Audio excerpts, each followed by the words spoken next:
Bom dia, moçada! Tudo bem com vocês? Aqui quem vos fala é o professor Eugênio Bastos, canal Geogênio, a serviço dos alunos que gostam de estudar e passar em concursos. Moçada, vamos fortalecer o canal, se inscrevam no canal, dê aquele like, compartilhe o vídeo e ajude o professor Eugênio Bastos a democratizar o ensino da geografia. Moçada, no nosso encontro de hoje, eu irei falar sobre agricultura irrigada nos desertos. Não somente nos desertos, nós temos a irrigação da lavoura. A irrigação se faz necessário em todas as regiões que há uma irregularidade na distribuição de chuvas.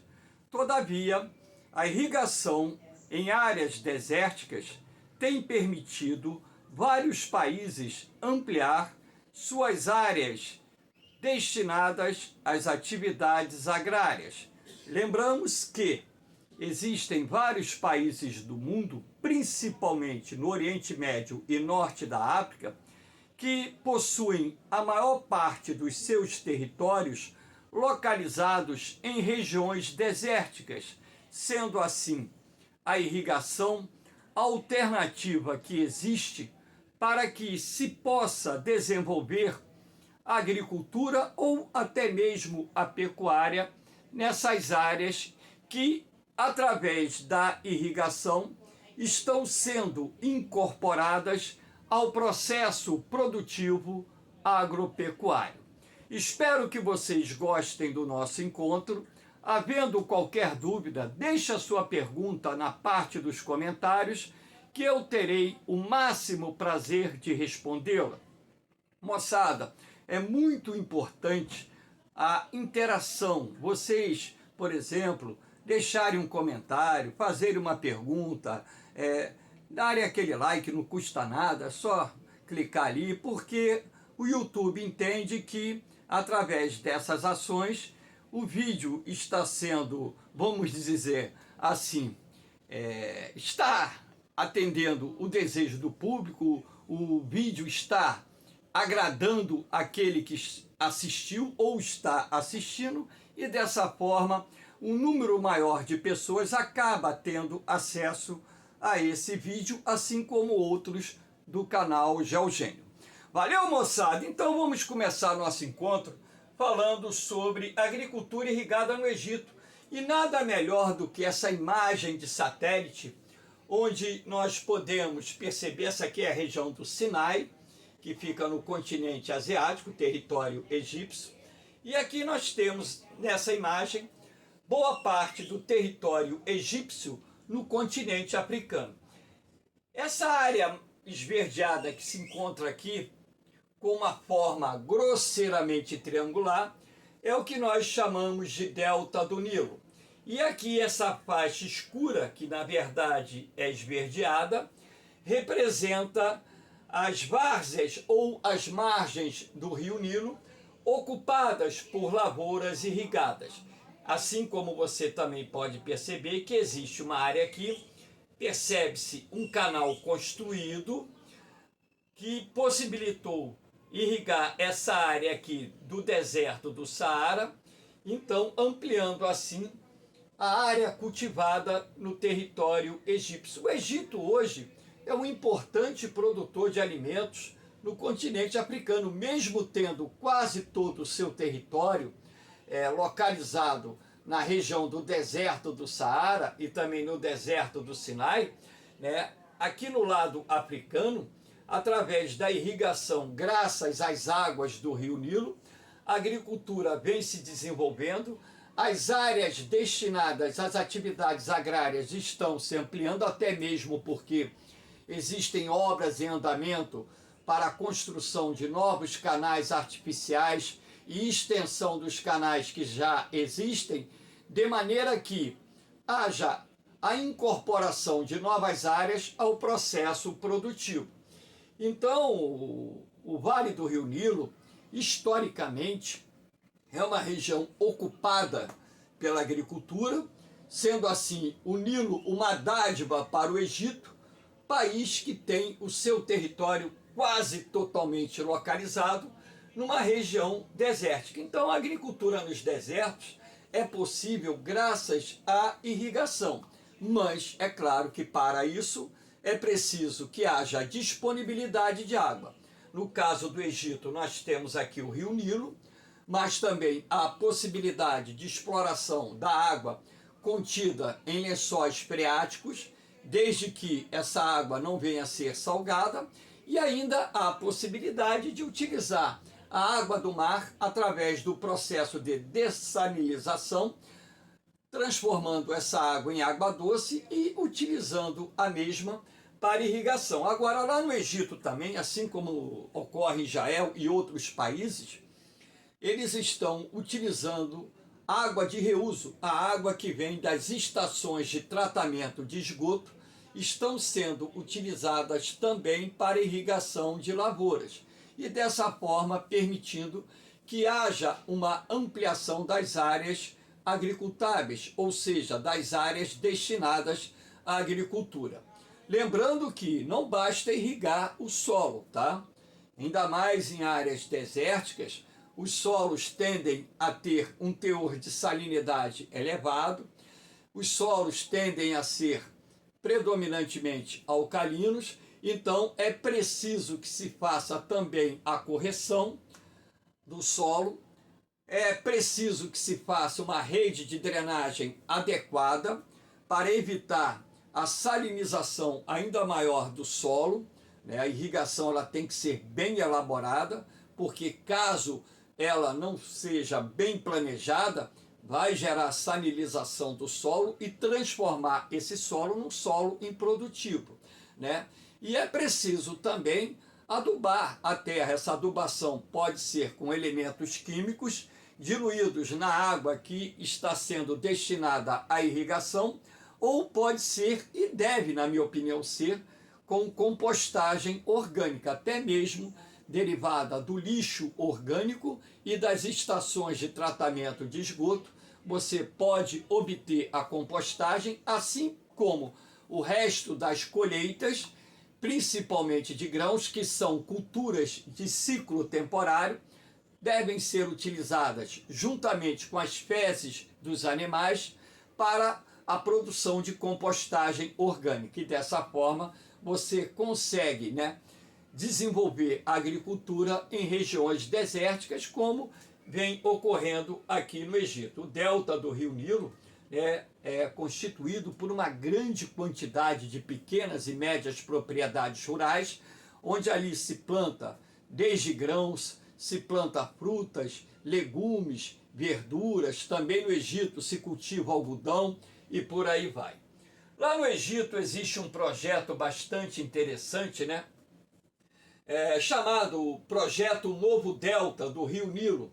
Aqui nós temos obras em andamento, que é a construção de canais artificiais que, de acordo com os egípcios, dará origem ao maior rio artificial do mundo. Claro que essas águas que irão correr nesses canais, que estão sendo abertos, na verdade são dois canais principais, elas são derivadas do rio Nilo. Então aquela água que se perde no mar Mediterrâneo, que é uma água preciosa, pode ser utilizada para ampliar as áreas destinadas à agricultura. Repare que a previsão inicial, na primeira etapa do projeto do novo delta do rio Nilo, você tem a incorporação de 4.050 quilômetros quadrados. Então, uma área bastante interessante, onde se pretende ampliar de forma significativa a produção de grãos, a produção de frutas,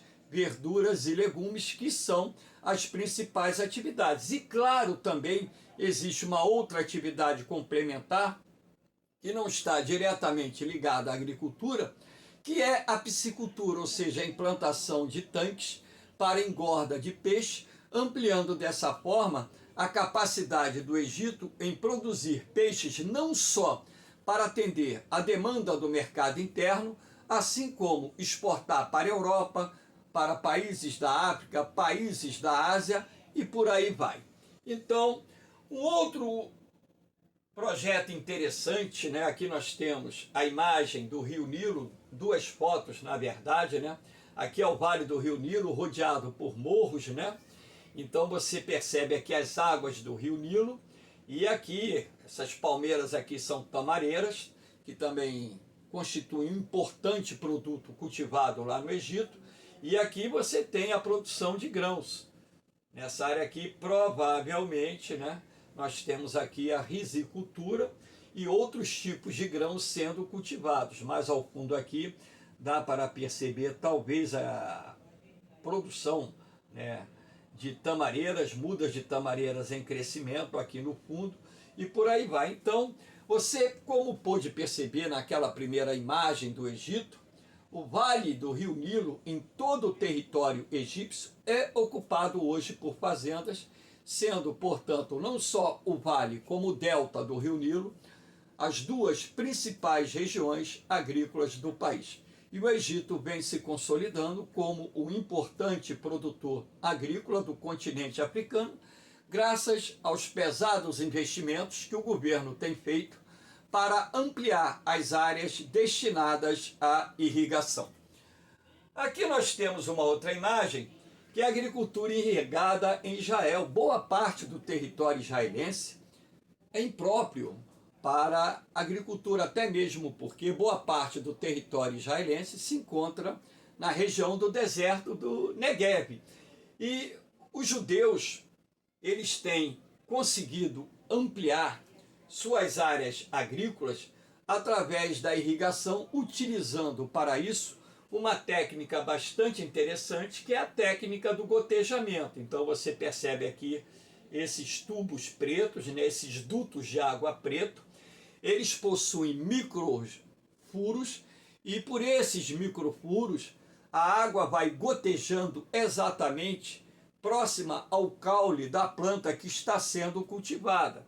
E sendo assim, eles usam a água de forma bastante racional, evitando assim o seu desperdício, até mesmo porque a água doce no território israelense é uma água escassa. Então os judeus utilizam as águas do Rio Jordão, que é o principal rio a banhar o estado de Israel, utilizam água de aquíferos, fazem também a dessalinização da água do mar e utilizam água das estações de esgoto, água de reuso, para irrigar a terra, assim como também alimentar os tanques de engorda de peixes que existem em Israel, lembrando que a piscicultura também é uma atividade muito desenvolvida no estado de Israel. Então, uma área considerável do deserto já foi absorvida através das técnicas de irrigação, transformando-se numa importante região agrícola que produz não só para atender a demanda do mercado interno israelense, assim como exportar para vários países do mundo. Aqui nós temos, por exemplo, a agricultura irrigada na Arábia Saudita. Quase todo o território da Arábia Saudita está localizado numa região desértica, o deserto de Rubi al-Khali. E como a Arábia Saudita é um país muito rico, até mesmo porque detém uma das maiores reservas mundiais de petróleo e é um dos maiores produtores e exportadores mundiais de petróleo, o que não falta na Arábia Saudita é dinheiro para produzir no deserto. Então, o que se verificou nas últimas décadas foi a ampliação de forma sistemática das áreas destinadas à irrigação no deserto ou nos desertos existentes na Arábia Saudita. Então vocês reparem que no caso da Arábia Saudita, né, você tem esses círculos, até mesmo porque o sistema de irrigação, o equipamento que é utilizado, né, que é o pivô, ele joga água formando uma circunferência, e essa água, né, ela pode também ser espalhada por um equipamento, né, que vai girar aqui no entorno desse círculo, né, colocando a água exatamente né, onde se encontra a lavoura, evitando dessa forma o desperdício. Lá na Arábia Saudita, eles utilizam muita água do lençol freático, mas esse uso desenfreado da água dos lençóis freáticos existentes na Arábia Saudita está acima da capacidade da natureza repor e reabastecer os aquíferos. Então se prevê que por volta de 2050, 2070, os lençóis freáticos existentes na Arábia Saudita estarão passando por um processo de esgotamento, o que irá comprometer a irrigação da lavoura. Mas para isso, né, existem soluções, como eu disse, né? Por exemplo, você buscar a água do mar. A Arábia Saudita também utiliza água através do processo de dessalinização. Então, essa água do mar, ela também é utilizada em alguns casos a partir do processo de dessalinização, na irrigação da lavoura e também no abastecimento de cidades. Agora, existem lá na Arábia Saudita alguns projetos interessantes, né? Eles estão plantando árvores, estão plantando florestas, inclusive nas cadeias montanhosas do oeste, e isso, de certa forma, poderá restabelecer o índice pluviométrico que existia ali no passado, antes de se processar o intenso desmatamento que ocorreu naquele país. Então, a partir do momento em que você tem a reposição da floresta nas montanhas e nos morros existentes no oeste da Arábia Saudita, que separa o Mar Vermelho do Grande Planalto da Arábia Saudita, então você terá o aumento da incidência de chuvas e nas vertentes das encostas desses morros voltadas para o deserto, você terá, consequentemente, o aumento do fluxo de água. Lembrando que na Arábia Saudita, em determinadas áreas, no período da primavera e do verão, ocorrem chuvas pesadas. Claro que não é um índice assim acumulado durante o ano muito representativo, mas em determinadas áreas ocorrem aquelas chuvas fortes, pesadas, e a Arábia Saudita também está construindo barragens para conter essa água do período chuvoso, que ocorre principalmente na primavera e também no início do verão e final do verão, e assim eles teriam a água disponível para manter os projetos de irrigação e manter a produção agrícola. A Arábia Saudita ampliou bastante a sua capacidade de produzir grãos, legumes, frutas e verduras, que são as culturas tradicionalmente cultivadas em áreas irrigadas. Aqui nós temos também, né, a agricultura irrigada nos Estados Unidos, lembrando que o meio oeste e o oeste dos Estados Unidos são áreas dominadas por climas semiáridos e áridos, predominantemente semiáridos e áridos. Então, pela própria imagem que você tem aqui da Califórnia, é possível ver o quanto é seca a região, mas a passagem do Rio Colorado nas imediações possibilita a utilização da água para irrigação da lavoura, razão pela qual você tem aqui uma fazenda, né, em plena região desértica produzindo. Então, há muito tempo que nos Estados Unidos, lá no Colorado, na Califórnia, no Arizona e outras áreas, através de uma técnica chamada dry farming, eles têm conseguido produzir alimentos, não só grãos, como também frutas, algodão, em áreas desérticas, como, por exemplo, a gente percebe aqui na região da Califórnia. Então, os Estados Unidos, por terem a agricultura mais tecnificada do mundo, é o país que tem as mais modernas tecnologias de produção agrícola do mundo.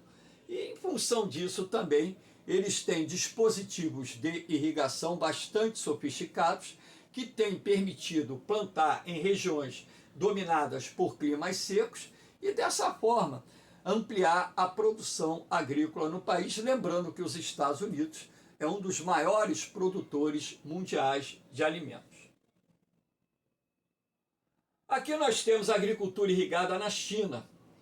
A China, que juntamente com a Índia são os dois países de maior população absoluta, inclusive, há pouco tempo atrás a imprensa noticiou que a população indiana teria ultrapassado a população chinesa. Então, tanto a China como a Índia são dois países que precisam plantar muito alimento para atender mais de 1 bilhão e 400 milhões de pessoas que vivem em cada um dos dois países. Então, a China, como vocês podem ver, ela tem limites naturais à agricultura. Aqui nas províncias orientais, repare aqui em verdinho, você tem uma região de planície, que é mais favorável à agricultura. Então, essa aqui é a principal região agrícola. O leste da China não é só a principal região agrícola, como também a principal região industrial do país, onde se encontram os grandes centros urbanos industriais da China. Você repare que uma parte considerável do território chinês, né, está na região da Cordilheira do Himalaia, onde as encostas íngremes e a altitude limitam a possibilidade de aproveitamento dessas áreas para a produção agrícola. E a China ainda tem um outro problema, a presença de regiões desérticas. Aqui, por exemplo, nessa faixa aqui, você tem o deserto de Taklamakan, no oeste da China, considerado um dos desertos mais secos do mundo. Repare aqui a Cordilheira do Himalaia, né, e a Cordilheira do Tian Shan circundando aqui a região, né, do deserto de Taklamakan. Então aqui a escassez hídrica é muito grande no que diz respeito à chuva. Praticamente não chove, até mesmo porque existem imponentes barreiras orográficas que impedem a entrada de nuvens de chuva nessa região, de qualquer região, vindas do norte, vindas do Oceano Índico, vindas do Oceano Pacífico. Mas há uma vantagem, uma pequena vantagem dentro desse contexto. As altas montanhas da Cordilheira do Himalaia, com as suas geleiras, elas fornecem água que alimentam rios que correm para dentro do deserto de Tian Shan, de Taklamakan.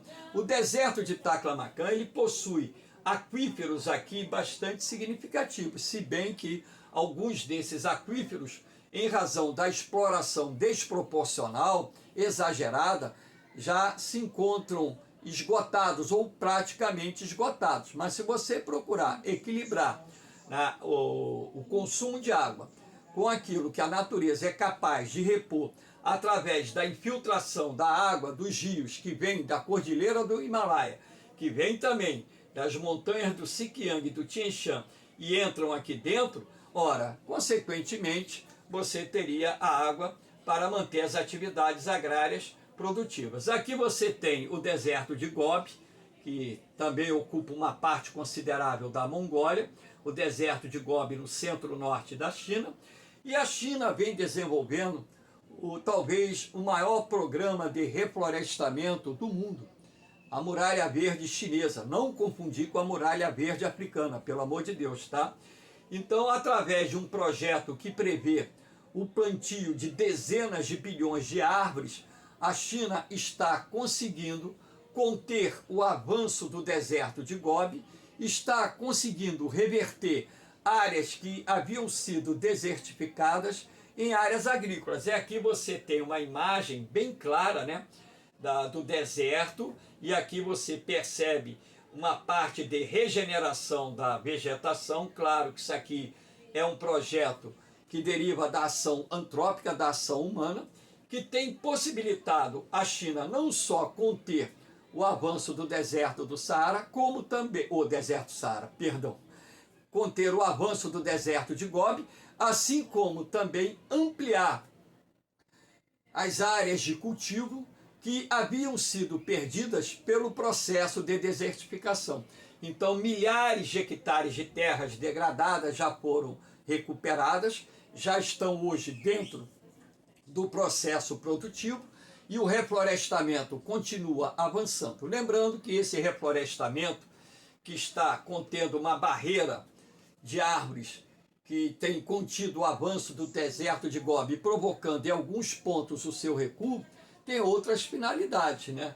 reduzir a incidência das tempestades de areia que chegam até as cidades orientais e causam transtornos para a população, não só das áreas urbanas, assim como das áreas rurais. Você fixar o solo através de uma vegetação, criar barreiras naturais através de árvores, você fragiliza ou enfraquece, né, esse processo que resulta na formação das tempestades de areia.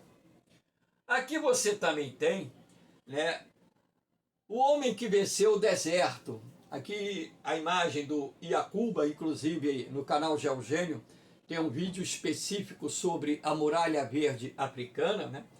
Esse homem de origem bastante humilde, né? É uma pessoa semi-analfabeta, mal sabe ler e assinar o seu nome. Ele, quando era mais jovem, conseguiu deter o avanço do deserto do Saara lá em Burkina Faso. Então, na verdade, utilizando uma técnica dos seus ancestrais africanos chamada técnica Zai. E quando ele começou a restabelecer essa técnica que os mais novos abandonaram, né, ele foi ridicularizado pelos vizinhos. Por quê? De acordo com o Iacuba, no período da seca, que é bastante prolongada na região do Sahel, que é a borda sul do deserto africano, né? Sahel significa borda do deserto. Ali a estação seca dura em média 9 meses. Tem áreas que chega até um pouquinho mais. Então, ele defendeu a tese de que, durante o período seco, era o melhor momento em que você deveria preparar a terra para a produção agrícola, razão pela qual ele foi ridicularizado pelos vizinhos. Então, repare que essa técnica consiste em abrir vários buracos no solo, e esses buracos vão sendo preenchidos com matéria orgânica de origem animal e vegetal. A compostagem orgânica ela vai se decompondo e vai enriquecendo o solo com nutrientes. Então, quando chega o período da chuva, esses buracos acabam retendo boa parte da água da chuva e induzindo a penetração dessa água nas camadas internas do solo.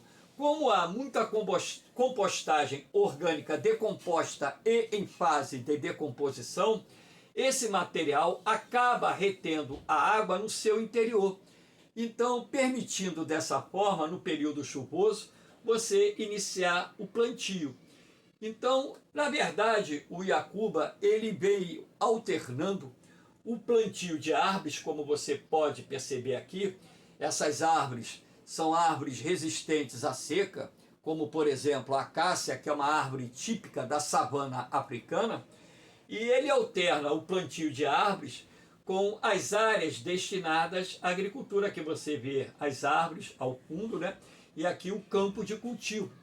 E esse processo desenvolvido por ele se mostrou extremamente eficiente na contenção do avanço do deserto do Saara na região do Sahel, razão pela qual foi desenvolvido o projeto chamado Grande Muralha Verde, que é um projeto que prevê o plantio de bilhões de árvores numa extensão de 8.000 quilômetros de comprimento por 15 quilômetros de largura, na faixa sul do deserto do Saara, na região do Sahel.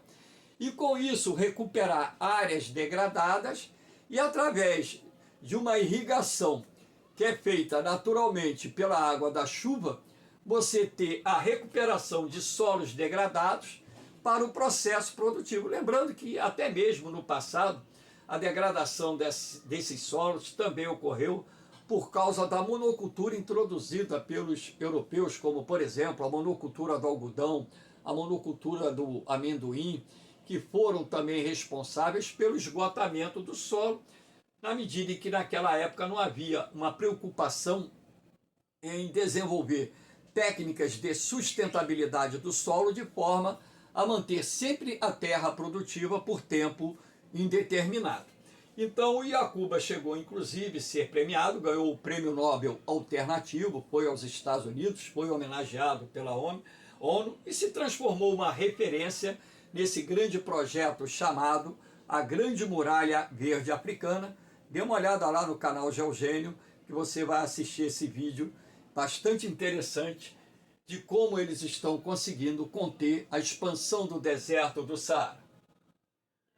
Aqui nós temos a agricultura irrigada no Vale do Rio São Francisco. E fique bem claro que o Rio São Francisco ele não passa por nenhum deserto, mas ele passa pelo semiárido.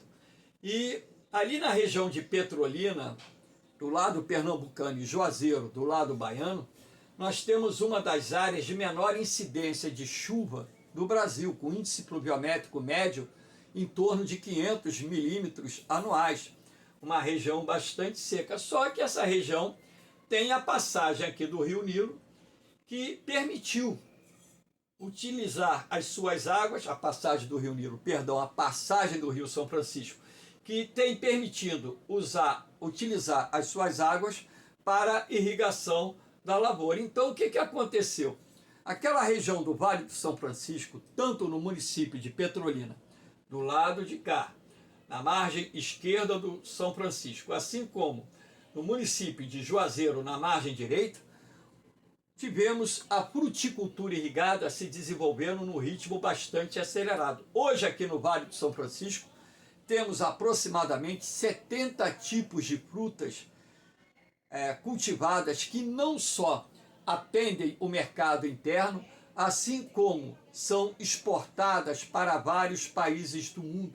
Então, essa região, que era tida como uma das áreas mais miseráveis do Brasil quando eu era criança, o município de Petrolina era tido como um dos mais pobres do Brasil. Hoje, Petrolina é citada como a Ribeirão Preto do Nordeste, uma cidade pujante, em pleno desenvolvimento, com um setor agroindustrial crescendo rapidamente, gerando empregos, gerando arrecadação de impostos, desenvolvimento, graças à fruticultura irrigada. É daqui que vem boa parte das frutas que abastecem o mercado interno brasileiro, assim como boa parte das frutas que o Brasil exporta para vários países do mundo.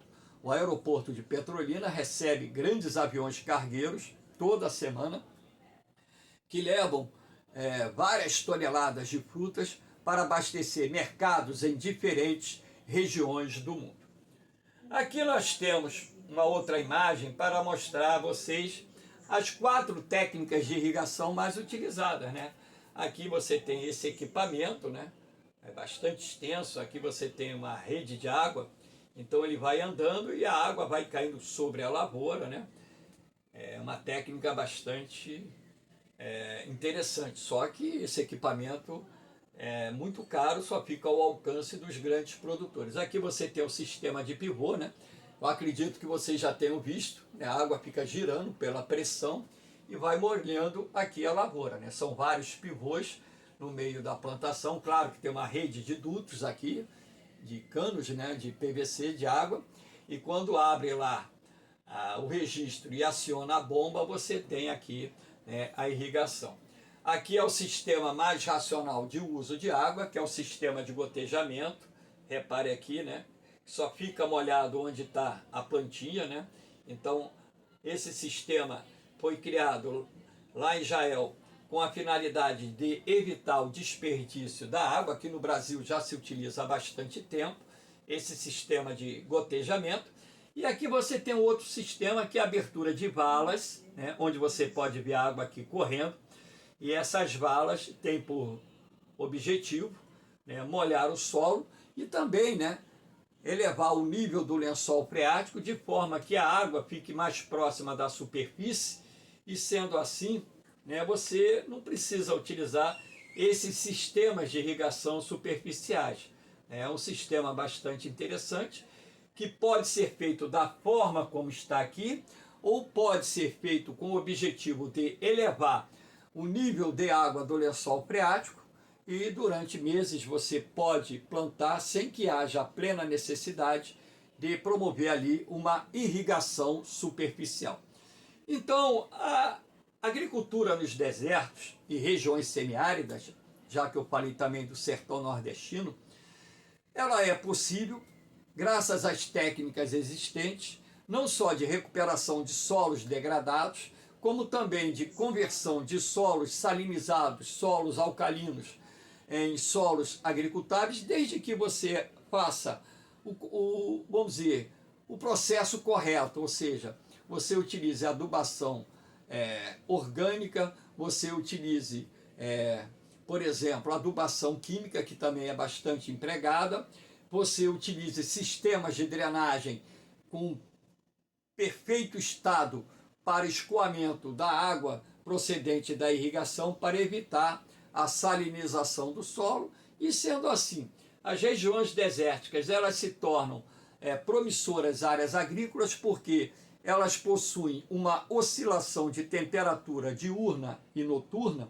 ou seja, uma amplitude térmica que é bastante interessante para o cultivo de determinadas plantas e até mesmo frutas, como a uva, como a maçã, né, que são frutas que se adaptam bem a essa variação térmica. Hoje existe a maçã, que é uma fruta de clima temperado, a maçã transgênica, que já está adaptada a regiões semiáridas.